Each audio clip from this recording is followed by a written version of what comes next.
mchezo, mmefanikiwa kushinda kwa magoli mawili, lakini pia ulikuwa ni mchezo aina gani? Ulikuwa ni mchezo mzuri. Maandalizi ambayo tumeyafanya ndio ambayo yameweza kutupa matokeo mazuri ya leo. Tumeanza vizuri na tumemaliza vizuri, kwa hiyo kwa sasa hivi tunafuata ni katika mchezo ambao unakuja mbele.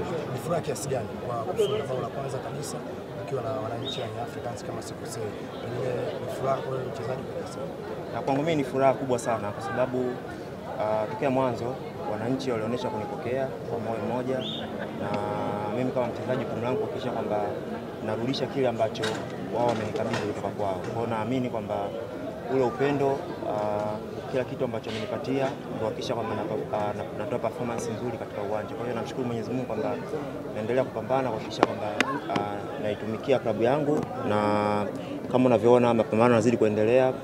Kama timu tunaendelea kupata matokeo mazuri kuhakikisha kwamba tunafikia malengo katika msimu. Pressure ilikuwa ni kubwa kiasi gani baada ya kutoa sare na Mbeya City na leo umekuja kwenye mchezo wa ligi kuu soka Tanzania bara? Mkileta na mchezo ambao umepita, mchezo ule pressure ilikuwa kiasi gani? Siku zote unapofanya vibaya unakuwa unaangalia wapi umekosea. Kwa hiyo tuliangalia wapi tumekosea na tumeweza kuinuka. Kwa hiyo sasa hivi ni kuhakikisha kwamba kila mchezo ambao unakuja mbele yetu hatufanyi tena yale makosa ambayo tuliyafanya.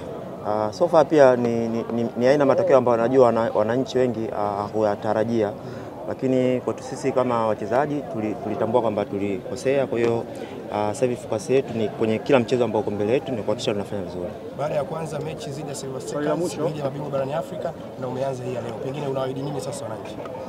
Kama nitaendelea kupata nafasi, nitaendelea kupambana kwa sababu nipo hapo kwa ajili ya kuhakikisha kwamba naipambania timu.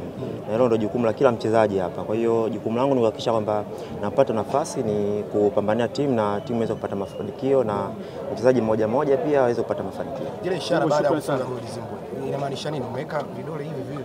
Comment zimekuwa nyingi sana. Unaweza kutuambia?